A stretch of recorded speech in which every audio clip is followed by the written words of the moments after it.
Hey guys, I am Kyle. In today's video, I'm going to show you how to save videos from CapCut to gallery. So let's get started. So let's say that you are using a template here in CapCut, just like this one right here, and this is how it should appear. And from here, if you want to save this to gallery, all you have to do is tap on export on the top right. And then from here, it would have some ads right here if you don't have the pro version, so you just want to skip that. And then from here, you can see the quality right here on the top left. You can choose the quality. This is Smart HDR. And then from here, you have your two options. So you can save it to your device, but it has a CapCut watermark, or you could just save and share it to TikTok. Then in this way, you won't have the CapCut watermark. As you can see here on the video on the top right, it has the watermark. So if you want to remove that, tap on the TikTok option, and then you can just proceed and posting it on TikTok. But don't worry, if you don't want to share it, you can just set it to private.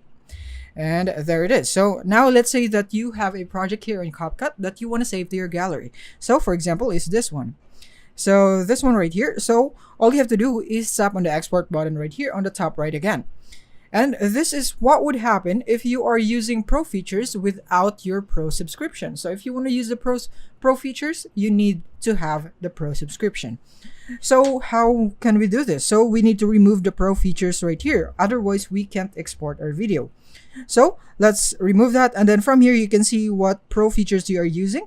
So it is flash blur and fractured lens right here. So we just simply want to remove that. So we're just going to tap on our video, go into effects, and I'm going to go video effects, and I'm just going to set it to none so that I'm not using the pro feature.